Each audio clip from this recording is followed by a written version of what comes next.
नमो अरियन्ताणं नमो सिद्धाणं नमो आयर्याणं नमो उज्जयाणं नमो लय सव्वसाहूणम् एषो पञ्चनमुक्कारो सव्वपावपणासणो मङ्गलाणं च सव्वेसिं पठमं होयि मङ्गलं मङ्गलं भगवान् वीरो मङ्गलं गौतमप्रभु मङ्गलं स्थूलिभद्राद्या जैनधर्मोऽस्तु मङ्गलम् अज्ञानतिमिरान्धानां ज्ञानाञ्जनशलाकया नेत्रमुन्मीलितं येन तस्मै श्रीगुरवे नमः।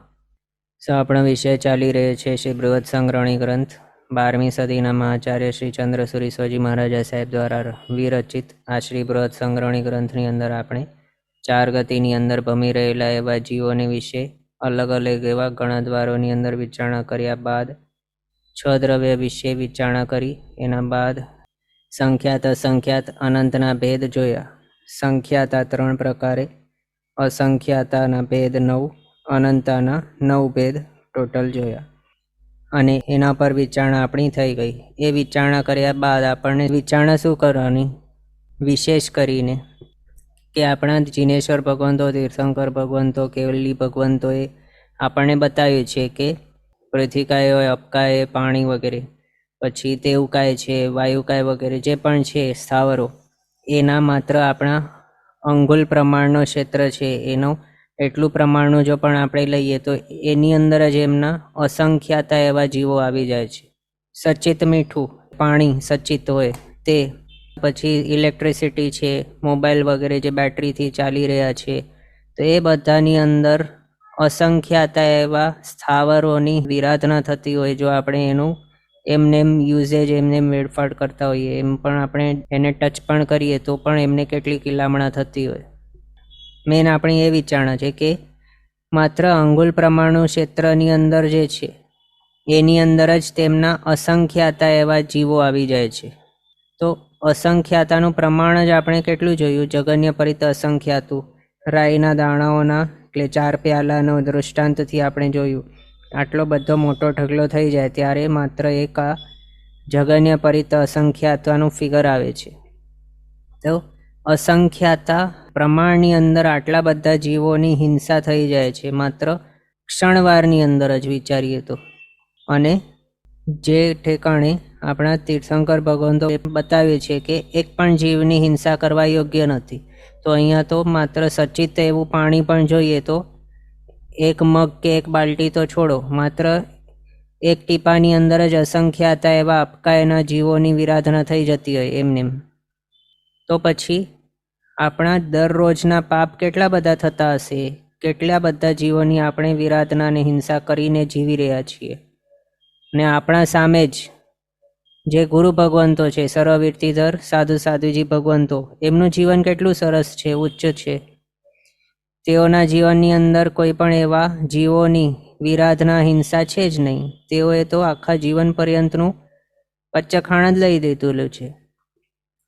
સર્વસાવધ્ય ત્યાગ, જે પણ સચિત એવા જે છે સ્થાવરો વગેરે, અને છકાય, એમ તો છકાય બધા જ જે છે એ બધા જ જીવોને અભયદાન આપી દીધા છે આખા જીવન પર્યંતનું। એમાંય આપણે અસંખ્યાતાનું વિચારણા કરી રહ્યા છીએ તો સચિત પાણી વગેરેને તો એમનું સ્પર્શ પણ નથી થતું, એટલે ક્યાં આપણી 1 જ મિનિટનું જીવન આપણું જોઈએ અને એમના 1 મિનિટનું જીવન જોઈએ, એની અંદર આપણા તો અસંખ્યાતાના જીવોનું વિરાધના ચાલુ રહેલી હોય છે કે હિંસા થયેલી હોય છે। રાત્રે સૂઈએ કે સવારે ઉઠીએ, અહીંયા ત્યાં જઈએ કે પણ ઠેકાણે બેસીએ તો ત્યાં પંખો તો ચાલુ જ હોય આપણું, ઓછામાં ઓછું, કેટલાકના તો એસી 24 કલાક ચાલુ હોય, મોબાઈલ 24 કલાક ચાલુ હોય, એમાં એનો વપરાશ તો ઘણા બધા કલાકોને માટે કેટલાક જીવોના ચાલુ હોય। તો એ બધું શું સૂચવે છે કે આપણા જીવનના દરેક મિનિટે જોઈએ તો અસંખ્યાત અસંખ્યાત અસંખ્યાત એવા જીવોની વિરાધના ચાલુ છે। કેટલાક એવા હોય અજ્ઞાની જીવો, તે પાછું સાધારણ વનસ્પતિકાયનો પણ વપરાશ કરતા હોય, તો એનું તો અનંતા જીવોનો પણ વિરાધના ચાલુ હોય, હિંસા ચાલુ હોય। એટલે ત્યાં સાધારણ વનસ્પતિકાય રૂપી જે નિગોદ થયેલી હોય છે, બાદર નિગોદ, એના ઉપર પણ હલનચલન કરે। ત્યાં હમણાં વર્ષાકાલ ચાલુ થવાનું છે, વરસાદ આવવાનું સ્ટાર્ટ થઈ ગયું છે, તો નીલ જામવાની બહુ શક્યતા હવે છે। તો જ્યાં પણ રસ્તે વગેરે જતા હોઈએ તો ત્યાં નિગોદો થઈ ગયેલી હોય, લીલ થયેલી હોય, એના ઉપરથી નહીં ચાલવાનું, આપણને તે ઉપયોગ રાખવું જોઈએ। જો માત્ર ઉપયોગ આપણો હટ્યો તો પછી આપણા અનુપયોગના કારણે અનંતા જીવોની હિંસા વિરાધના થઈ જાય ત્યાં. તો અનંત પણ કેટલું મોટું ફિગર છે એ પણ આપણે જોયું ને. અસંખ્યાતાનો જ પ્રમાણ વિચારીને આપણને એમ અધધ થઈ જાય એવું છે. તો અનંત તો કેટલું છે, એટલા બધા રાશિ અભ્યાસ કરીને મળેલા છે અનંતાઓ. એ પણ આપણે ઉપયોગ રાખવું કેટલું જરૂરી છે તે જરાક વિચારવા યોગ્ય છે. આપણા હરિયંત ભગવંતોનો કેટલું ઉપકાર છે આપણા ઉપર કે તેઓએ બધું બતાવ્યું છે આપણને કે આની અંદર આટલા જીવ છે, એની અંદર આટલા જીવ છે. જો નહીં બતાવ્યું હોત તો આપણે તો ઉપયોગ રહિત પણ જેમ ફાવે તેમ જીવી રહ્યા હોત.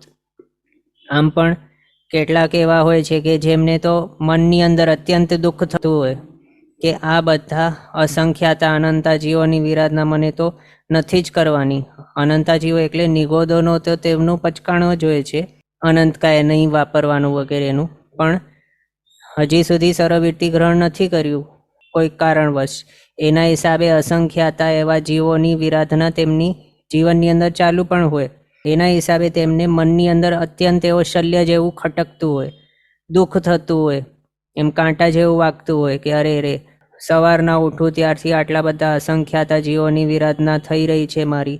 પહેલાં ગુરુ ભગવંતો આપણા શાસનની અંદર જે છે સરવૃત્તિધર, તે તો કેટલું ઉચ્ચ અને શ્રેષ્ઠ જીવન જીવી રહ્યા છે. ક્યારે મને એવું જીવન મળશે? એવું ભાગ્યશાળી જીવો વિચારણા કરતા હોય. આપણને પણ એવી જ વિચારણા કરવી જોઈએ. આપણા માત્ર આપણે વિચારણા બદલીએ તો પછી પહેલા જીવન તરફ જવું સુગમ થઈ જાય, ઇઝી થઈ જાય, જલ્દીથી આપણા પણ બધા પાપો છૂટી શકે પછી. એટલે એવી બધી વિચારણા કરવાની હવે સ્ટાર્ટ કરી લેવાનું. આ રીતે આ ટોપિક આપણું પૂરું થયેલું હતું. હવે આગળ નેક્સ્ટ આપણે આ જોઈએ ટોપિક આપણા 5 ભરત ક્ષેત્ર, 5 ઐરવત ક્ષેત્ર. એની અંદર કાળચક્ર તો આપણે આગળ જાણેલું છે. કાળચક્ર હોય છે જેની અંદર 2 વિભાગો હોય છે, એક તો ઉત્સર્પિણી અને બીજો અવસર્પિણી. ઉત્સર્પિણીની અંદર 6 આરા, અવસર્પિણીની અંદર 6 આરા. આ રીતે હોય છે. એમાં પણ આમ જો આપણે વિચારીએ તો હમણાં શું ચાલુ છે આપણું, તો ઉતરતું કાળ છે, અવસર્પિણી ચાલુ છે જેની અંદર 6 આરા છે. એનું કાળ ટોટલ કેટલું છે? 10 કોડાકોડી સાગરોપમ. એના બાદ આવશે ઉત્સર્પિણી 6 આરાનો 10 કોડાકોડી સાગરોપમ પ્રમાણ. હવે એની અંદર ઉત્સર્પિણી કહો કે અવસર્પિણી કહો, એમાં એક ઉત્સર્પિણી હોય અથવા તો એક અવસર્પિણી હોય. આપણી હમણાં અવસર્પિણી ચાલુ છે એટલે અવસર્પિણી પહેલાં વિચારીએ તો એક અવસર્પિણી જે એક કાળચક્રની અંદર એમાં 5 ભરત હોય, 5 ઐરવત છે. એ 10 ક્ષેત્ર છે ટોટલ. એની અંદર કેટલાક મહાપુરુષો થતા હોય છે જેની અંદર 63 શલાકા પુરુષો ગણાવ્યા છે. 63 શલાકા પુરુષોની અંદર કોણ આવે છે?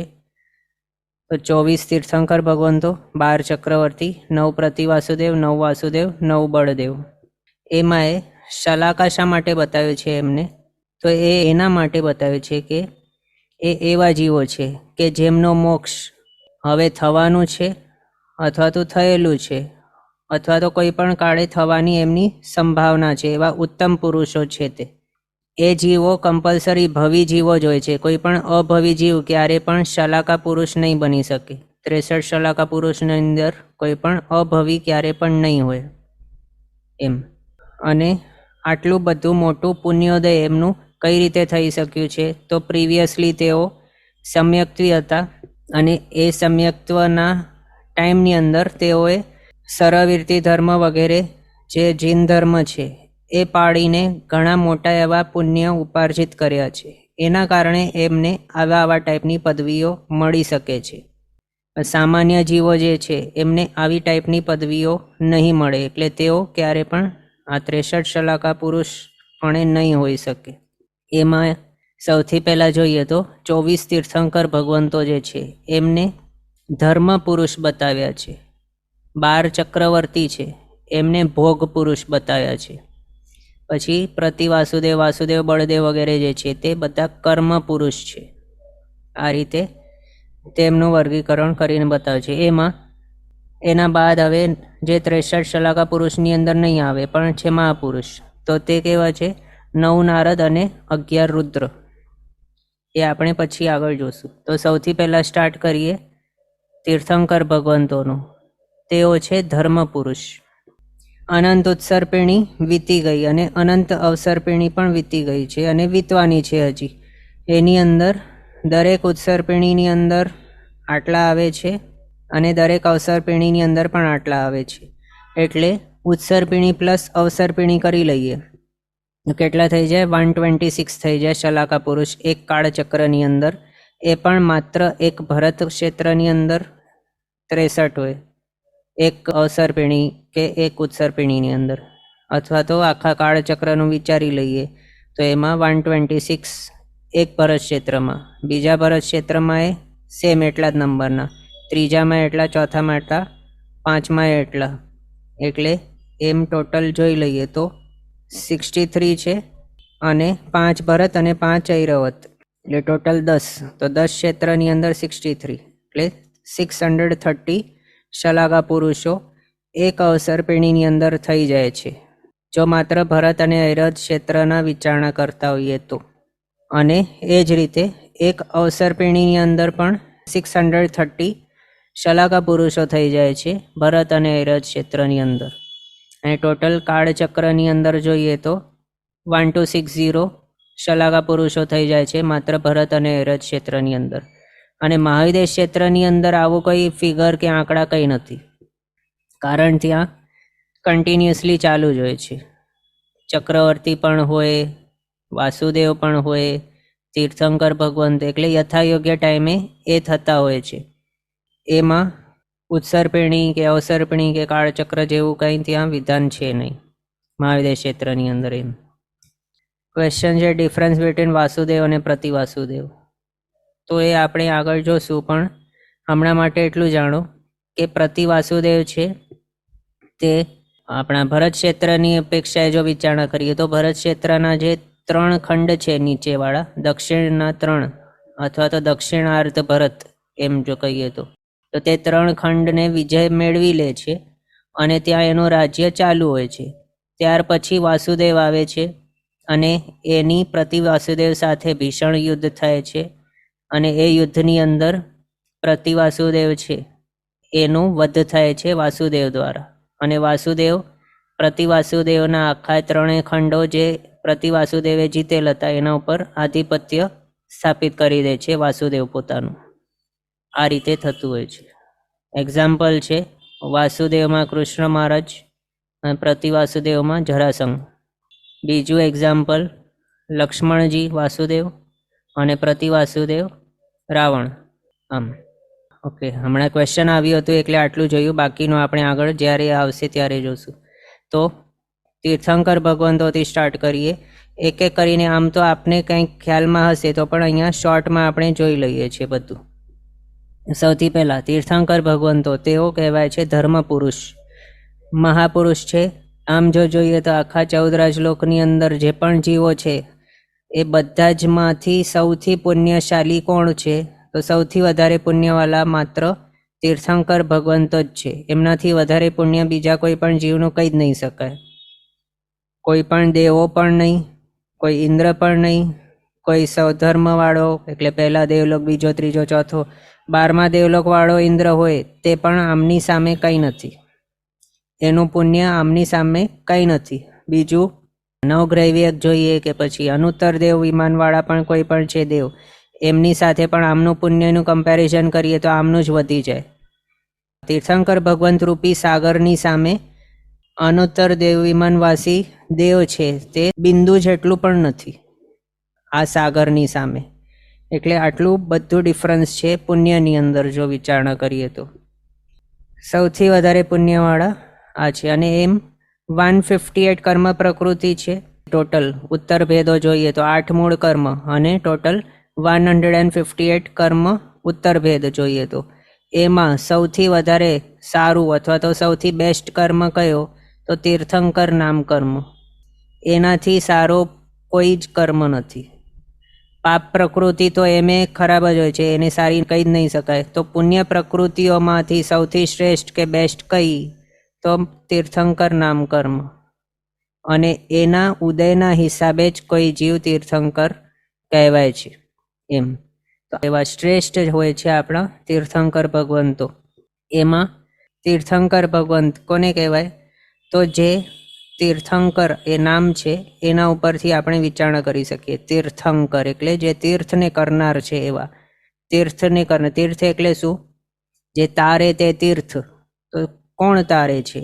તો ધર્મ તારે છે. તો જે સાધુ સાધ્વી શ્રાવક શ્રાવિકા રૂપ ચતુર્વિધ સંઘની સ્થાપના કરે છે, મોક્ષ માર્ગ બતાડે છે, અને એ રીતે જે તીર્થ એટલે કે તરવાનો એવો માર્ગ બતાડે છે એની સ્થાપના કરે છે. આમ તો એ જે માર્ગ છે એ અનાદિકાળથી ચાલી રહ્યો છે, પણ એની પ્રરૂપણા તીર્થંકર ભગવંત કરે છે એમના તીર્થંકર નામકર્મના ઉદયના કારણે. એમ ને આવા મહાપુરુષો એ શાશ્વત નિયમ મુજબ જ પાંચે ભરત અને પાંચે ઐરત ક્ષેત્રની અંદર દરેક ઉત્સર્પિણી હોય કે અવસર્પિણી હોય એની અંદર 24 થતા હોય છે. 24 તીર્થંકર ભગવાન ઉત્સર્પિણીમાં અને 24 અવસર્પિણીની અંદર.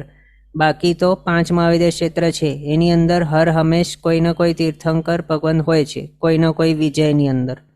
આપણે આગળ જોયેલું છે. હમણાં કેટલા છે તીર્થંકર ભગવંતો? ટોટલ 5 મહાવિદ્યના એડ કરી લઈએ તો 20 છે. સિમંદર સ્વામી, યુગમંદર સ્વામી, બાહુ સુબાહુ વગેરે એ બધા તીર્થંકર ભગવંતો વિહરમાન છે. વિહરમાન એટલે કેવલ જ્ઞાની તરીકે હમણાં વિચરી રહ્યા છે, જીવતા છે, તેમની દેશના વગેરે ચાલુ હોય છે એવા છે. એટલે શોર્ટમાં જોઈએ તો ભરત ક્ષેત્ર અને ઐરત ક્ષેત્ર આ 2 ક્ષેત્ર છે. 2 એટલે આખું ટોટલ કરી લઈએ તો 5 ભરત 5 ઐરત, આ ટોટલ 10 ક્ષેત્ર છે. એની અંદર તીર્થંકર ભગવંતોનો અમુક મર્યાદિત ટાઈમ જ હોય છે, માત્ર 24 જ થતા હોય છે. પણ એક મહાવિદ્ય ક્ષેત્ર 5 જે છે એની અંદર એ જ માત્ર એવું જે ક્ષેત્ર છે કે જેની અંદર હર હંમેશ કોઈ ને કોઈ તીર્થંકર ભગવાન કોઈ ને કોઈ વિજયની અંદર હોય છે એવું. અને તેઓ તીર્થંકર ભગવંત કઈ રીતે બની શક્યા છે? તો તેઓએ પોતાના થર્ડ લાસ્ટ ભાવની અંદર ઉત્કૃષ્ટ એવી ભાવના ભાવેલ હતી. એ પણ સમ્યક્ત્વી હોતે છતે સમ્યક્ત્વ તેમને પ્રગટ્યું હતું થર્ડ લાસ્ટ ભાવની અંદર. અને ત્યારે તેઓએ ઉત્કૃષ્ટ એવી ભાવના કરેલ હતી કે જો મને એવી શક્તિ મળે, જો હોવે મુજ શક્તિ એસી સવિજીવ કરું શાસન રસી. એટલે જો મને એવી શક્તિ મળે તો પછી હું દરેક જીવ, જેટલા પણ જીવો છે આખા લોકની અંદર જેટલા પણ છે એ બધા જને શાસન રસિકનું, બધાને મોક્ષ પમાડું, બધા જને કષ્ટોથી મુક્તિ પમાડું. આવી ઉત્કૃષ્ટ ભાવના તેઓએ કરેલ હતી, કોઈ પણ ભેદભાવ વગર. એ ભેદભાવ નહીં કરેલ હતું કે માત્ર આટલા જે મારા પરિચિતો છે એને જ હું ઉગારું, માત્ર એટલું સીમિત એમની ભાવના નહીં હતી. પણ કેવી ભાવના કે જો મને એવી શક્તિ મળે તો હું દરેક જીવને શાસન રસિક બનાવું, દરેક જીવને તારી લઉં, જો મને એવી શક્તિ મળે તો તેઓના એવા ઉત્કૃષ્ટ ભાવના અને સમ્યક્ત્વ તેમને પાસે જે હતું એની સહિત એવી ઉત્કૃષ્ટ ભાવના જે તેઓએ ભાવેલ હતી, એના કારણે તીર્થંકર નામકર્મ તેમનું બંધાઈ ગયું. અને આગળ એ જ ભાવનાની અંદર હજી વધારે રસને પૂરતા તે તીર્થંકર નામકર્મને તેઓએ નિકાચિત કરી નાખ્યું. એટલે એને એવું તીવ્ર નિકાચિત બાંધી દીધું કે તે હવે એમનેમ ઉદયમાં આવ્યા વગર એનું નાશ કે ક્ષય કે નિર્જરા નહીં થશે. એ કમ્પલસરી ઉદયમાં આવશે અને પોતાનું રસ કે વિપાક બતાવશે જ, પોતાનું ફળ બતાવશે જ, એવું ગાઢ તેઓએ બાંધી લીધું. અને એ કેવું ટાઈપનું કર્મ છે આપણે આગળ જોયું, તે બેસ્ટેસ્ટ પોસિબલ કર્મ છે. 158માં જે પણ પોસિબલ છે કર્મ બાંધવાના, બધામાંથી સૌથી બેસ્ટ ક્વોલિટીનું, સૌથી બેસ્ટ ટાઈપનું ફળ જે આપી શકે એવો ટાઈપનું બેસ્ટ એવો પુણ્ય તેઓએ બાંધી દીધું. એના કારણે હવે તેઓ નેક્સ્ટ ભાવમાં નહીં પણ નેક્સ્ટ ટુ નેક્સ્ટ, એટલે આ ભાવની અંદર તો તે કેવા હતા જ્યારે તેઓએ તીર્થંકર નામકર્મની નિકાસ ન કરી તો તેઓ મનુષ્ય હતા. અને એ મનુષ્યપણાના ભાવની અંદર તેઓએ 20 સ્થાનકમાંથી 20 અથવા તો 1-2 કે કેટલાક સ્થાનકો એમની યથાયોગ્ય વિશિષ્ટ પ્રકારે એવી ઉત્તમ આરાધના કરેલ હતી. ઉત્તમ ને મહાન કોટીનો કોઈ તપ કરેલ હતું, અથવા તો આરાધના કરેલ કે જેના કારણે તેઓએ આ રીતનું તીર્થંકર નામકર્મનો બંધ અને નિકાસના કરેલ. અને એ તપ સંયમ અને આરાધનાના કારણે તેઓએ તીર્થંકર નામકર્મનું બંધ કરીને એનું નિકાસના કરી દીધી.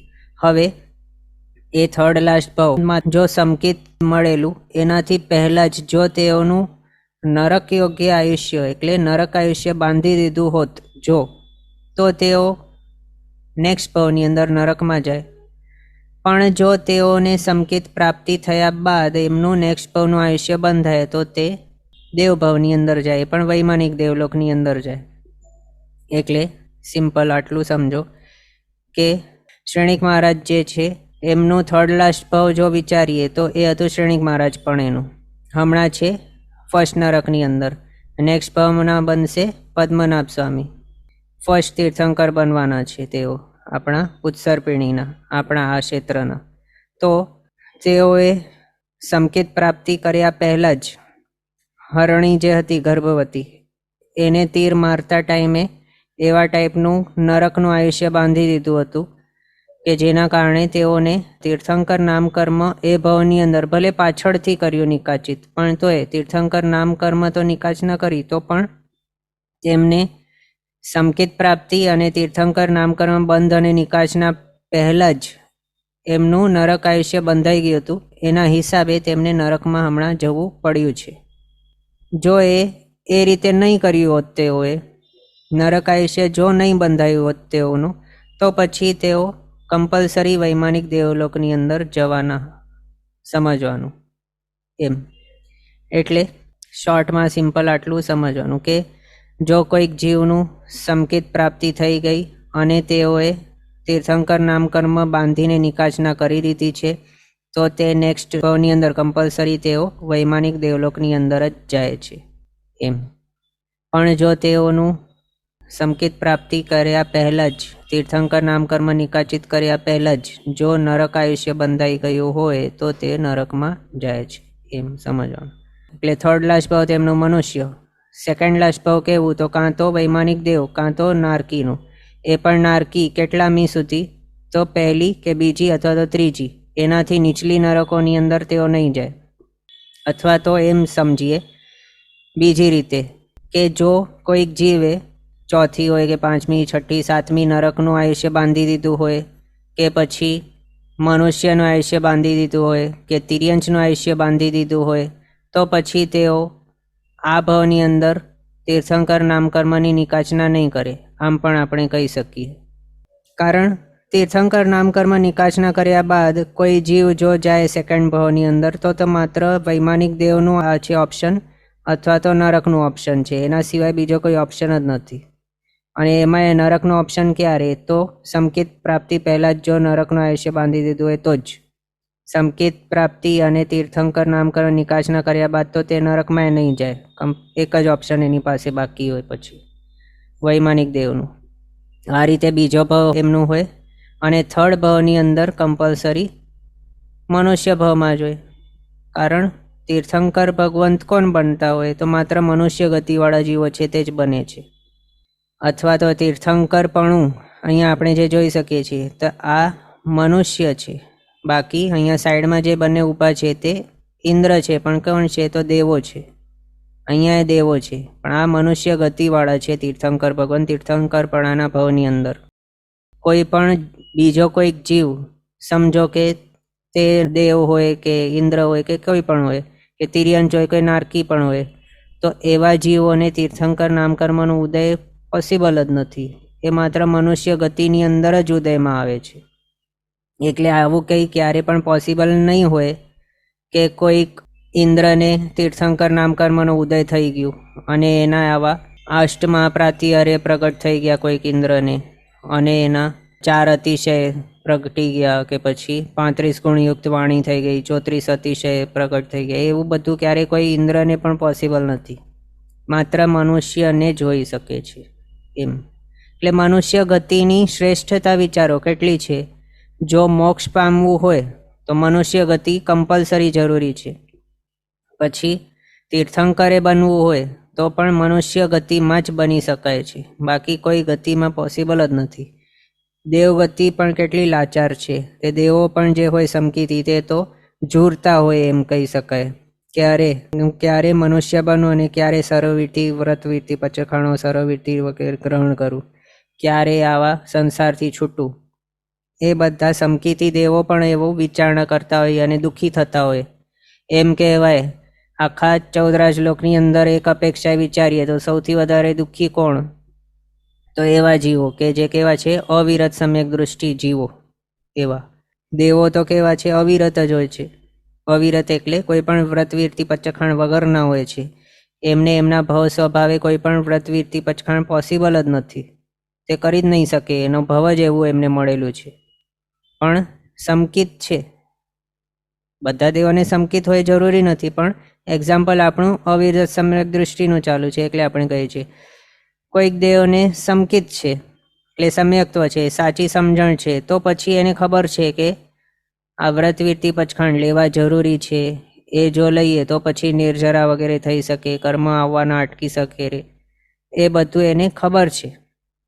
તો પણ એ નથી કરી શકતો એટલે એને ભારે ભાર દુઃખ હોય છે. ક્યારે હું આ દેવગતિ રૂપી બંધનમાંથી બહાર નીકળું, મનુષ્ય ક્યારે બનવું, એવા બધા વિચારો એના ચાલુ હોય છે. હા, તો આપણી વાત શું હતી? તીર્થંકર ભગવંતો 3rd ભાવની અંદર એ બને છે તીર્થંકર ભગવંત, અને એ એમનું લાસ્ટેસ્ટ ભાવ હોય છે. એ ભાવની અંદર પછી તેમને યથાયોગ્ય ટાઈમે કેવલ જ્ઞાન પ્રગટે છે, 4 ઘાતી કર્મનો નાશ થાય છે અને છેલ્લે એમનું નિર્વાણ થઈને મોક્ષ પામે છે. એટલે એ તીર્થંકરપણાનો ભાવ જે છે એની અંદરથી નેક્સ્ટ ગતિની અંદર તે ક્યારે નહીં જાય. એ એમનું લાસ્ટેસ્ટ ભાવ હોય છે. કોઈ પણ તીર્થંકર ભગવંત ચરમ શરીરી જ હોય. ચરમ શરીરી એટલે લાસ્ટેસ્ટ શરીરધારી. આ સંસારની અંદર છેલ્લામાં છેલ્લો ભાવ હોય છે એમનો. એના બાદ કોઈ પણ એમનો ભાવ હોતો નથી કમ્પલસરી. ક્વેશ્ચન છે કે 32 વિજયમાં 32 × 63 શલાકા પુરુષ હોય તો એમાં એવું છે કે જે ઠેકાણે ચક્રવર્તી હોય એ જ સેમ વિજયની અંદર વાસુદેવ પ્રતિ વાસુદેવ નહીં હોય પોસિબલ. તીર્થંકર ભગવંત હોઈ શકે છે, પણ એ લોકો વાસુદેવ હોય ત્યાં ચક્રવર્તી નહીં હોય, પ્રતિ વાસુદેવ હોય ત્યાંય ચક્રવર્તી નહીં હોય. એટલે આવું બધું હોય છે. તીર્થંકર ભગવંત પણ એક જ વિજયની અંદર 2 તીર્થંકર ભગવંત કેવલીપણે વિહરી નહીં રહ્યા હોય, એ પણ રૂલ છે. અને ત્યાં એવું કોઈ નિયમ નથી કે જેમ કે આપણે ઠેકાણે કેવું છે કે એક કાળચક્ર છે 10 કોડાકોડી સાગરોપમ પ્લસ 10 કોડાકોડી એટલે 20 કોડાકોડી સાગરોપમ જેટલું. તો એની અંદર 20 કોડાકોડી સાગરોપમની અંદર 24 + 24 48 તીર્થંકર ભગવંત થાય છે એવું. તો ત્યાં એવી કોઈ કેલ્ક્યુલેશન કરેલી નથી કે ત્યાં આટલા ભગવંત 24 હોય એટલે 24નું વિધાન આપણે ત્યાં છે. ત્યાં મહાવિદ્ય ક્ષેત્રની અંદર તો કન્ટિન્યુઅસલી હોય છે. ત્યાં પણ આપણે આગળ એ જોયેલું હતું કે મિનિમમ કેટલા તીર્થંકર ભગવંત કેવલીપણે હોય અને મેક્સિમમ કેટલા તીર્થંકર ભગવંત કેવલીપણે વિચરી રહ્યા હોઈ શકે.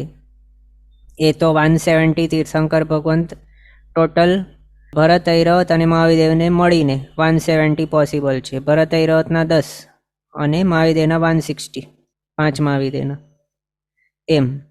અને જો મિનિમમ જોઈએ તો કેટલા? તો 20 વિયરમાન. આટલા જે હમણાં છે તે છે મિનિમમ ટાઈમનું. આપણે કેવા છીએ? જ્યારે મિનિમમ તીર્થંકર ભગવંતો છે એવા કાળની અંદર જન્મેલા છીએ. આ ભાવ એવું છે આપણું. કેટલા ઓછા પુણ્યવાળા છીએ આપણે. એમાંય જે ઠેકાણે તીર્થંકર ભગવંત છે એ ક્ષેત્રમાં નથી આપણે, અને ન તો એવા ક્ષેત્રમાં છીએ કે જ્યાંથી મોક્ષ કે મુક્તિ પામવાનું પોસિબલ છે. જ્યાં એવા ક્ષેત્રની અંદર પણ આપણે નથી જન્મેલા. એવા ઓછા પુણ્યવાળા છીએ આપણે. પછી ક્વેશ્ચન છે તો 4 શાશ્વત પ્રભુ કયા છે? ક્યાં? તો 4 શાશ્વતા ભગવંત જે કહેલા છે તે આપણે આગળ જે જોયું છે, ચુલિકાઓ વગેરે છે, પછી શાશ્વતા પર્વતો છે, દેવોના વિમાનો છે, એની અંદર શાશ્વતા ચૈત્ય હોય છે. એ શાશ્વતા ચૈત્યોની અંદર જે 4 શાશ્વતા તીર્થંકર ભગવંતના નામો કહેલા છે, ઋષભાનંદ સ્વામી, ચંદ્રાનંદ સ્વામી, વર્ધમાન સ્વામી અને વારીશેણ સ્વામી ભગવાન. આ 4 શાશ્વતા તીર્થંકર ભગવંત કહેલા છે. તો એ નામવાળા તીર્થંકર ભગવંત કોઈક ના કોઈક 24ની અંદર અથવા તો મહાવિદ્ય ક્ષેત્રની અંદર ક્યારે જોઈએ તો મળી આવે છે એવા નામોવાળા. એટલે એના હિસાબે એ બતાવ્યા છે. અને શાશ્વતા છે તો તેમની મૂર્તિ શાશ્વતી છે ત્યાં, એટલે પ્રતિમાજીઓ તેમની શાશ્વતી છે ત્યાં. એમની પ્રતિષ્ઠા કોઈએ કરેલી નથી, એટલે કે ત્યાં તેમની સ્થાપના કોઈએ કરેલી નથી. એટલે આવું ક્યારે થવાનું નથી કે ત્યાં તેમનું ઉત્થાપન થયું કે પ્રતિષ્ઠા થઈ કે આવું. એ શાશ્વતા હતા છે અને રહેશે ફોર એવર, એવા છે.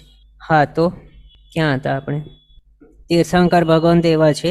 3 ભાવ આપણે જોયા. હવે એની અંદર સૌથી પહેલાં જ્યારે તેઓ થર્ડ ભાવની અંદર આ તીર્થંકર નામકર્મની નિકાચના કરી લે છે, એના બાદ વૈમાનિક દેવપણે અથવા તો નારકીપણે તેમનું નેક્સ્ટ 2nd ભાવ હોય છે. એના બાદ 3rd ભાવની અંદર એટલે તીર્થંકરપણાના ભાવની અંદર તેઓ પોતાના માતાના ગર્ભની અંદર આવે છે.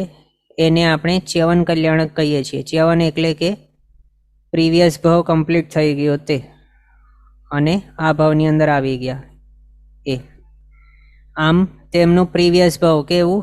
તો જો વૈમાનિક દેવપણાનું એમનું પ્રીવિયસ ભાવ કમ્પ્લીટ થયું હતું, તો આ 14 મહાસ્વપ્નો જે એમના માતાજી જુએ છે એની અંદરથી 12મો સ્વપ્ન જો વૈમાનિક દેવમાંથી આવતા હોય તો દેવ વિમાન તરીકે તેમને દેખાશે આ 12મો સ્વપ્ન. પણ જો તેઓ નરકમાંથી અવતરવાના હશે, નરકમાંથી જો ચ્યવન તેમનું થવાનું હશે, તો પછી 12મા સ્વપ્નની અંદર દેવ વિમાનના બદલે ભવન દેખાશે. આટલું એકમાત્ર ફરક છે. બાકી 14 મહાસ્વપ્ન તો આ પ્રકારના દરેક તીર્થંકર ભગવંતના માતાજી જુએ છે. આ જ સેમ ટુ સેમ સ્વપ્નો 12મા સ્વપ્નની અંદર ઓપ્શન છે. બસ કયા છે 12? તો વૃષભ, ગજવર, કેસરી સિંહ, લક્ષ્મી દેવી, પુષ્પોની 2 માળાઓ, ચંદ્ર, સૂર્ય, ધર્મધ્વજ, પૂર્ણ કલશ, સરોવર, ક્ષીર સમુદ્ર, દેવ વિમાન અથવા તો ભવન, રત્નની રાશિ અને ધુમાડા વિનાનો અગ્નિ. આ 14 મહાસ્વપ્નો તેમના માતાજી જુએ છે મધરાત્રિએ. 14 મહાસ્વપ્ન જોઈને પછી નહીં સૂવાનું પાછું. એમ શાસ્ત્રોની અંદર એ પ્રમાણે કહેવાયેલું છે કે ઉત્કૃષ્ટ સારા ટાઈપનું કોઈ પણ સ્વપ્ન જો જોવામાં આવે તો પછી એ સ્વપ્નનું ફળ જો આપણને જોઈતું હોય તો પાછું સૂવું નહીં જોઈએ. કારણ જો પાછું સૂઈ ગયા અને બીજો કંઈક ખરાબ એવું સ્વપ્ન આવી ગયું તો જે સારા સ્વપ્નનું ફળ મળવું જોઈતું હતું એ નહીં મળે, અને ખરાબ સપનાનું ફળ હાવી થઈ જાય અને એ ખરાબ સપનાનું ફળ પછી મળી જાય. એટલે જ શું બતાવ્યું છે કે કંઈ પણ સારું સ્વપ્ન આવે તો પછી ઉઠી જવાનું, જાગી જવાનું, અને જો રાત્રિ હજી બાકી હોય તો ધર્મ ધ્યાન કરવાનું, ધર્મ જાગરિકા પછી કરવાની આખી રાત્રિએ. અને જ્યારે યથાયોગ્ય ટાઈમ થઈ જાય, સૂર્યોદય વગેરે થઈ જાય, ત્યારે સદગુરુ ભગવાન, ગીતા ગુરુ ભગવાન પાસે જઈને એ સ્વપ્ન કહીને પછી એ ફળ એમની પાસેથી પૂછવાનું કે શું છે. અથવા તો તીર્થંકર ભગવાન આપણા ભગવાન છે એમને પણ આપણે કહી શકીએ છીએ. તો પછી એ જે સ્વપ્ન છે એનું ફળ આપણને મળી શકે. કોઈને નહીં કહીએ, આપણા ભગવાનને પણ નહીં કહીએ સારું સ્વપ્ન, તો પછી એનું ફળ સારું મળી શકે એવી સંભાવના ઓછી ગણવી. હા, પણ એનું મિનિંગ એ નથી કે સ્વપ્ન કોઈને કહેવું જ જોઈએ. જો ગીતા ગુરુ ભગવંત વગેરે યોગ્ય વ્યક્તિ ના હોય હાજર કે જેને કહી શકીએ તો પછી દેરાસરની અંદર ભગવાનને કહી દેવાનું. પણ કોઈને કહેવું જ જોઈએ એ પ્રમાણે વિચારીને જો અયોગ્ય વ્યક્તિને સ્વપ્ન કહી દેવામાં આવે અને જો તે આમ તેમ કંઈ બોલી નાખે સ્વપ્નના ફળ વિશે, તો પછી એ શુભ સારા સ્વપ્નનું સારું ફળ તો નષ્ટ થઈ જ જાય, પણ એની સાથે એનું ઊંધું એકદમ ખરાબ ફળ મળી જાય. શાસ્ત્રની અંદર દૃષ્ટાંત પણ આવેલું છે કે એક સ્ત્રીને એવું સ્વપ્ન આવ્યું કે તેણે સમુદ્રનું આખું પાણી પી લીધું છે, અને તે સ્વપ્નને સારું ગણીને ગુરુ ભગવાનને તેના સ્વપ્ન ફળ વિશે પૂછવા માટે જઈ રહી હતી. અને તેના રસ્તાની અંદર તેણે પોતાની કોઈક એવી સહેલી મળી ગઈ, અને તે સ્ત્રીએ પોતાનું સ્વપ્ન સહેલીને કહી દીધું. સહેલી હતી અયોગ્ય, ને તેણે આમ તેમ તેનું ફળ ખરાબ કહી દીધું કે આટલું બધું સમુદ્રનું પાણી પીધા બાદ તારું પેટ નહીં ફાટી ગયું. આ રીતે કહીને તે હસી મજાક કરીને ત્યાંથી ચાલી ગઈ. હવે એના ગુરુ ભગવાન પાસે જ્યારે આ સ્ત્રી ગઈ અને એના સપનાને વિશે પૂછ્યું ત્યારે એના મુખ મુદ્રા વગેરે જોઈને તે ગીતાર્થ ગુરુ ભગવંતે જાણી લીધું કે સ્વપ્ન તો સારું છે, પણ હવે મુખ વગેરેના રેખાઓ બીજું જ કંઈક સૂચવે છે. એના હિસાબે તેઓએ પૂછ્યું આ સ્ત્રીને કે શું આપે આ સ્વપ્ન બીજા કોઈને કીધું મારા પહેલાં? તો તેણે આખું વૃત્તાંત કહી દીધું કે આ રીતે સહેલી મળેલી હતી અને તેણે આ રીતે કહ્યું. તો હવે ગુરુ ભગવંતે એણે કહી દીધું કે આ સ્વપ્ન તો શ્રેષ્ઠ હતું અને એના કારણે તને શ્રેષ્ઠ એવા પુત્ર રત્નની પ્રાપ્તિ થવાની હતી, પણ સહેલીને કહી દીધું અને અયોગ્ય એવી સહેલીએ આ પ્રમાણે કહી દીધું છે. એના હિસાબે હવે અમુક દિવસો બાદ તારું મરણ થઈ જશે. એટલે આ દૃષ્ટાંત દ્વારા આપણે એ જાણી શકીએ કે શુભ એવા સ્વપ્ન હોય એ આમ તેમ કોઈને પણ એવા અયોગ્ય વ્યક્તિઓને કહેવા નહીં જોઈએ. કહી દઈએ તો સારા સ્વપ્નના શુભ સ્વપ્નના સારા ફળ તો નષ્ટ થઈ જ જાય, પણ ઉલટાના ખરાબ એવા અનિષ્ટકારી એવા ફળો મળી જાય. એટલે આ બહુ ધ્યાન રાખવા જેવું છે. સારું તો એ જોઈએ કે આપના દેરાસરની અંદર તીર્થંકર ભગવાનને કહી દેવાનું. ઓકે, તો આ રીતે તીર્થંકર ભગવાનની માતાશ્રી છે તે પણ સારા સ્વપ્ન એવા જોઈને પછી ઉઠી જાય છે અને ધર્મ જાગરિકા વગેરે કરીને પછી એમના રાજા એટલે પોતાના જે શ્રાવક છે પતિ પોતાના તેમને જે શુભ એવા સ્વપ્ન જોયેલા છે એ કહીને એના ફળોને જાણે છે, અથવા તો સ્વપ્ન પાઠક પાસેથી તે જાણે છે નેક્સ્ટ દિવસે પછી. અને આગળ જઈને જે પ્રમાણે ગર્ભપાલન વગેરે કરવું જોઈએ એ પ્રમાણે તે બધા યથાયોગ્ય પાલન કરીને આગળ વધતા જાય છે. અને સ્પેશિયલી તીર્થંકર ભગવાનના માતાજી માટે કહ્યું છે કે તેમને જરાક પણ લેશ માત્ર પણ ગર્ભ સંબંધિત દુઃખ નહીં હોય, ઉદર વૃદ્ધિ નહીં હોય, એટલે પેટ મોટું એમનું નહીં થાય જેમ સામાન્ય સ્ત્રીઓનું થતું એ રીતે ઉદર વૃદ્ધિ વગેરે કોઈ પણ તકલીફો કે પીડા એમને નથી હોતી. તીર્થંકર ભગવંતનો મહાપુણ્યશાળી એવો આત્મા એમના ગર્ભની અંદર આવેલું છે. એના કારણે આ બધા પ્રભાવો અથવા તો આવા બધા સારા ફળો જાણવા એ પુણ્યશાળી આત્મા આવ્યું છે. એના કારણે ગર્ભકાળની અંદર કોઈ પણ ટાઈપને એમને તકલીફ નહીં થાય, દુર્બલપણું, કૃશપણું કે શારીરિક ચેન્જીસ વગેરે જે પણ નેગેટિવ ચેન્જીસ કે ડિસઓર્ડર્સ અથવા તો તકલીફો, ઝાડા, ઉલટી, તાવ એટલે જે પણ એવા છે બધું એમને નહીં થાય. તીર્થંકર ભગવંતની માતાને કોઈ પણ એવા દુઃખો કે તકલીફો જે પણ ગર્ભના કાળે બાકીને સ્ત્રીઓને થતું હોય, સામાન્ય સ્ત્રીઓને, એવા બધા આમને ક્યારે કોઈ પણ તીર્થંકર ભગવંતની માતાને નહીં થાય, ઉદર વૃદ્ધિ પણ નહીં થાય. અને પછી જ્યારે યથાયોગ્ય કાળ હોય ત્યારે મધ્યરાત્રિએ તેઓ શુભ એવો જે ટાઈમ ચાલુ હોય, ઉત્તમ નક્ષત્રોનો યોગ હોય, ગ્રહો ઉચ્ચના હોય, ત્યારે તીર્થંકર ભગવંતને મધ્યરાત્રિએ જન્મ આપે છે. અને એમને પ્રસવ પીડા પણ નથી હોતી, કોઈ પણ ટાઈપની અશુચિઓ એમને નહીં હોય.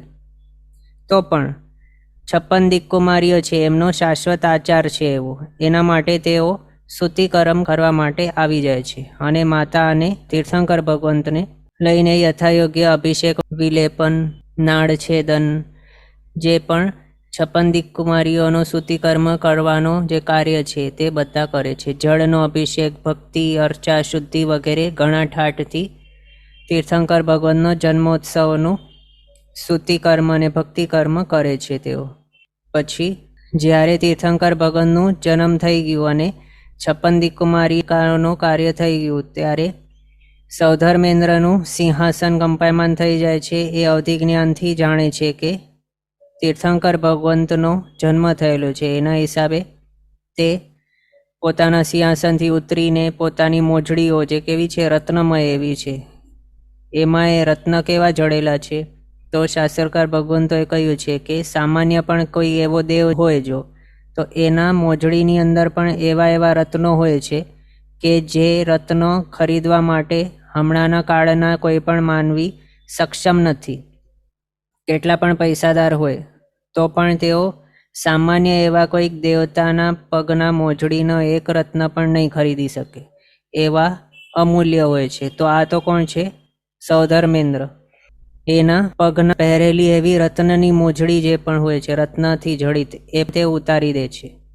અને એક સાડી ઉત્તરાસંગ ખેસ નાખીને પ્રભુ જન્મ્યા છે તે દિશાની અંદર 7-8 પગલાં સન્મુખ ચાલીને પછી નમોથોણમ એટલે કે શક્રસ્તવના દ્વારા સ્તવના કરીને પ્રભુ ભગવંતની સ્તુતિ કરે છે. એના બાદ તે ઇન્દ્ર જન્મ કલ્યાણકના મહોત્સવના માટે સામુદાયિક ઉજવણીને માટે હરિણઈ ગમેશી દેવને બોલાવે છે અને ઘોષણા કરવા માટે એને આદેશ આપે છે.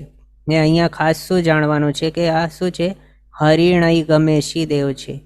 હરિણ ગમેશી નથી, એટલે હરણના મુખવાળું, એટલે ડિયરના મુખવાળું કોઈ દેવતા નથી. એ દેવતાનું મુખ સામાન્ય એવા જ છે, નોર્મલ જ છે, પણ કોઈ મૃગલા જેવું નથી, હરણ જેવો મોઢું વાળું કોઈ દેવ નથી.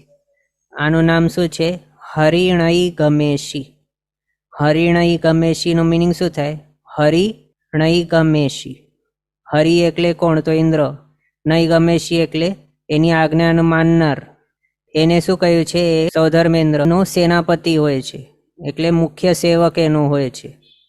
કોઈ પણ કાર્ય છે એને, તો આ સૌધર્મેન્દ્ર એને બોલાવે છે, એની આજ્ઞા શિરોધાર્ય જે કરે છે એવો છે આ હરિણઈ ગમેશી દેવ. તો હરિણઈ ગમેશી છે એના માટે શું કહ્યું છે કે આ હરિણઈ ગમેશી એ શબ્દ બોલવાના માટે જરાક હાર્ડ પડે છે કેટલાકને, હરિણઈ ગમેશી. તો ણઈ બોલવા માટે થોડુંક કષ્ટ થાય, કઠિનતા થાય. એના હિસાબે એનો અપભ્રંશ કેવું થઈ ગયું? તો હરિણ ગમેશી બોલતા ગયા. એ હરિણ ણઈનું ણ કરી નાખ્યું બોલતા બોલતા, અપભ્રંશ કરીને હરિણ ગમેશી બોલતા થઈ ગયા. અને હરિણ ગમેશી બોલવા પછી હરિણ વર્ડનો હરણ મિનિંગ કરી નાખ્યું ખોટી રીતે. તો આ હરણ એ જે મિનિંગ કરી નાખ્યું એના હિસાબે હરણના મોઢાવાળા એવા દેવના કલ્પનાઓ કરવા લાગ્યા. પણ એવું કંઈ છે નહીં અસલમાં. હરણના મોઢાવાળું નથી હરિણઈ ગમેશી દેવ. આ કેવું છે? જે જેવા વર્ડ્સ છે એ વર્ડ્સ એ જ રીતે બોલવા જોઈએ. જો એની અંદર પોતે બોલવાનું નહીં ફાવતું હોય તો પોતે કહેવું જોઈએ કે મને નથી ફાવતું, પણ સાચું તો આ છે, એ રીતે કહેવું જોઈએ. પણ આ કેવું કરી નાખ્યું? તો હરિણઈ ગમેશીનું હરિણ ગમેશી કર્યું, અને હરિણ ગમેશી ઉપરથી એનું અર્થ ખોટી રીતે શું કાઢી નાખ્યું કે તે હરણના મુખવાળું છે. અને એ કોઈ પણ ઠેકાણે આપ જોશો તો અંજન શલાકા વગેરે મહોત્સવો જ્યાં પણ થતા હોય ત્યાં પણ હરણના મુખ ચોંટાડી નાખે ત્યાં કોસ્ટ્યુમમાં. તો આ પણ શું છે? ખોટું જ છે. એ આપણને સમજવું જોઈએ. હરણ નથી તે એમ. એમાં એ ઘણા બધા ઉચ્ચારણો આપણને સમજવા જરૂરી છે. તો ગુરુવંદન કરતા ટાઈમે પણ કેટલાક એવા જણ છે કે જે શું કહેતા હોય, પુઠ્ઠીઓ ખમાવતા ટાઈમે જંગીંજી અપત્યમ પરપત્યમ ભત્તે પાણે વીણએ વેયા વચ્ચે આલાવે સલ્લાવે ઉચ્ચાસણે સમાસણે અંતરભાષાએ ઓવરી ભાષાએ જંકિંચી મજ્જ વિણય પરિણમ. મજ્જ છે, પણ કેટલાક શું બોલતા હોય? મજ્જ. આ જ નથી, અહીંયા મજ્જ છે. એ પણ ખાસ ધ્યાન રાખવું જરૂરી છે. આ દેવનાગરીમાં લખીએ આ તો આ શું છે? જ છે, જ નથી. પછી આ જો ગુજરાતીની અંદર લખીએ તો આ શું છે? આ એ જ છે. એમાં જો આમ જોઈએ તો આ રીતે છે. આખું જ બોર્ડ લખી નાખું, 1 મિનિટ. હા, તો આ શું છે? આને કેવી રીતે બોલવાય? મજ્જ. મજ્જ. આનો ઉચ્ચારણ જ છે એમ. એમાં આ પણ જો જોઈએ તો આની અંદર પણ આ શું છે? આ એ મજ્જ છે, મજ્જ નથી. ખાસ ધ્યાન રાખવાનું છે. જ બોલવામાં આવે તો શું થઈ જાય? હરિણઈ ગમેશીનું હરિણ ગમેશી કરી નાખ્યું છે ને, એ રીતે આના પણ અનર્થો થઈ જાય. જ છે જ નહીં આપણામાં. ચેટ બોક્સમાં આવ્યું છે કે વજ્જાયણમનો ઓલ્સો વજ્જાયણમ. આ બરાબર છે. કેટલાક જીવો પણ નમો ઉવજ્જાયણમના બદલે નમો ઉવજ્જાયણમ આ બોલતા હોય છે, એ પણ ખોટું છે. હમણાં આપણે શું જોયું? મજ્જ છે. આ મજ્જ નથી, મજ્જ એ નથી, પણ શું છે? મજ્જ. એ જ રીતે વજ્જાયાણમ એ છે વજ્જાયાણમ. આ જ છે એને કઈ રીતે બોલવાનું છે આપણે સમજવા માટે એમ જો સમજીએ તો જનું જે ઉચ્ચારણ છે એની સાથે જો હ નો ઉચ્ચારણ અથવા તો પ્રાણ ભળી દઈએ આપણે તો આનું ઉચ્ચારણ બને. એમ આના ઉપર છે ને એક સ્પેશિયલી એક વિડીયો બનાવવું જરૂરી છે. એમાં આપણે જો બારાખડી જોઈએ, વ્યંજનો જોઈએ, તો વ્યંજનોનું થર્ડ લાઈન જો જોઈએ, થર્ડ લાઈનની અંદર કયા કયા આવે છે? ગ, જ, ડ, દ, બ એ આવે છે. ચોથી લાઈનની અંદર આવે છે ઘ, ઘરનું, જ, આ, ઢ, ઢગલાનું, ધ, ધનુષનો અને ભ, ભાવનાનું આ આવે છે. તો આ લાઈનના ઉપરથી જ આપણે શું સમજી ગયા કે ત્રીજી લાઈન જે છે ગ, જ, ડ, દ, બ, ગ ગણપતિનું, પછી જ આ વાળું જ થર્ડ લાઈનની અંદર, ડ ડમરૂનો, દ દરવાજાનું અને બ બગલાનું એ આવે છે થર્ડ લાઈનમાં. તો એ થર્ડ લાઈનની અંદર જો આપણે પ્રાણ પૂરી દઈએ તો ચોથી લાઈન બને. એટલે ગણપતિનું ગ પ્લસ પ્રાણ તો બની જાય ઘ, ઘરનું. એ જ રીતે જ જે છે આ જહાજનું એની અંદર પ્રાણ પૂરીએ ત્યારે બને જ. એ જ રીતે ડ છે ડમરૂનો એની અંદર પ્રાણ પૂરો બનશે ઢ. દરવાજાની અંદર પ્રાણ પૂરો દનો તો ધ એ બનશે. બ ની અંદર પ્રાણ પૂરો બનશે ભ. તો એનું જે ગોઠવણ જ છે એ ગોઠવણ ઉપરથી જ શું સમજાઈ જાય છે કે એનું ઉચ્ચારણ આ જ રીતે હોવું જોઈએ. કઈ રીતે? તો આ જ હોવું જોઈએ, ઝ છે જ નહીં. તે ખાસ ધ્યાન રાખવા જરૂરી છે. ઝ છે જ નહીં, ઝ બોલવાનું હોતું જ નથી. એ જો બોલવામાં આવે તો એ જે મેન મંત્રાક્ષર હોય અથવા તો મંત્ર હોય એનું પણ જે ફળ મળવું જોઈએ એ પણ નહીં મળે. ચેટ બોક્સમાં આવે છે મંગલાણમ ચ સવ્વેસીમમાં કોઈક મ બોલે છે અને કોઈ ન બોલે છે.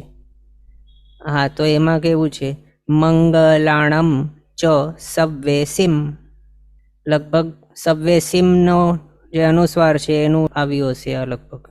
તો મંગલાણમ ચ સવ્વેસીમ, મ નો ઉચ્ચારણ આવવું જોઈએ અહીંયા. સવ્વેસીન નહીં હોય, સવ્વેસીન બોલીએ તો એ અનુનાસિક બની જાય. સવ્વેસી નથી અને સવ્વેસીમ બોલવું જોઈએ એમ. ઓકે, તો આ આપણે જોયું. મેન તો આ શું છે ચેટબોક્સમાં જે આવ્યું વજ્જાયણમના હિસાબે, તો એમાં આપણને ખાસ એકદમ ધ્યાન રાખવું જરૂરી છે. નમસ્કાર મહામંત્ર આપણા જૈન હોવાનું પ્રમાણ જ પૂછાતું હોય કે શું આપને નવકાર મહામંત્ર આવડે છે? એ પણ જો નહીં આવે તો તમે જૈન કહેવા, એ જ રીતે કહેતા હોય ને. તો એમ એક રીતે જોઈએ તો જો જૈન હોઈએ તો નવકાર મંત્ર આવડવું જોઈએ. એટલું બધું મહત્વ છે એનું. 14 પૂર્વનું સાર બતાવ્યું છે એને. તો એવો જે નમસ્કાર મહામંત્ર છે એને જ જો ગડબડ કરીને એની અંદર સારી રીતે ઉચ્ચારણ નહીં કરીએ તો પછી એ મંત્રનું જે ફળ હોવું જોઈએ એ શું મળે? મંત્ર પણ જે રીતે છે એ જ રીતે બોલવું જોઈએ. એમાં જો ગડબડ કરીને બોલાય તો અનર્થો થઈ જાય. એનું જે ઉચિત ફળ હોય યથાયોગ્ય એ પણ પછી મળે જ નહીં. કેટલા પણ ગણ્યા કરો તો પણ નહીં મળે. બીજો તો ઘણું બધું છે. ચેટબોક્સમાં આવે છે મંગલાણમમાં. હા, તો એ જે આવ્યું હતું કે મંગલાણમ ચ સવ્વેસીમમાં કોઈ મ બોલે છે અને કોઈ ન બોલે છે. તો મંગલાણમ ચ, મંગલાણમ આ રીતે છે. એમાં મંગલાણમ ણમના ઉપર છે તે અનુસાર એનો મ ટાઈપનું ઉચ્ચારણ આવે છે. અને આગળનું જે છે મંગ, એમાં મ ના ઉપર અનુસ્વાર જે છે એનું ન ટાઈપનું આવે છે. ન ટાઈપ કહીએ એમાં ન નહીં કહેવાય, પણ આ જે છે આ છે. આ કયું છે? તો ક વર્ગનું 5મું અક્ષર છે આ ગ. એનું ઉચ્ચારણ આવે છે મંગલાણમના મ ઉપર જે છે ને અનુસ્વાર એનું આવા ટાઈપનું ઉચ્ચારણ આવે. એટલે કંઈક સિમિલર ટુ ન એવું આવે છે. પણ મંગલાણમ નહીં આવે, મમ નથી, એ મંગલાણમ એ. એટલે નટના સિમિલર ઉચ્ચારણ આવે છે, એ ધ્યાનમાં રાખવાનું. પણ અસલ શું છે તો આ છે, ક વર્ગનો 5મો અક્ષર એ છે આ, એ પણ અડધું. ઓકે, આ રીતે આપણે જોયું. ખાસ તો આ નમો વજ્જાયણમ જે છે એની ઉપર બધા ધ્યાન રાખજો. નમો વજ્જાયણમ નથી, એ રીતે જો બોલતા હોય તો ચેન્જ કરી દેજો આજેથી જ, નમો વજ્જાયણમ એ રીતે છે, ખાસ ધ્યાનમાં રાખો. હવે આજનો સમય અહીંયા આપણો થયો છે. આગળના પદાર્થ આપણે નેક્સ્ટ ક્લાસમાં કન્ટિન્યુ કરશું અવસરે. જીનાજ્ઞા વિરુદ્ધ કંઈ પણ બોલાય તો મિચ્છામિ દુક્કડમ. સર્વમંગલ માંગલ્યમ સર્વકલ્યાણકારણમ પ્રધાનમ સર્વધર્માણમ જૈનમ જયતિ શાસનમ. પ્રણામ. બધા શાતામાં રહેજો, જીનાજ્ઞાપૂર્વકનું જીવન જીવજો, સર્વવીરતી તરફ આગળ વધજો અને મનુષ્ય ભાવ સફળ કરજો.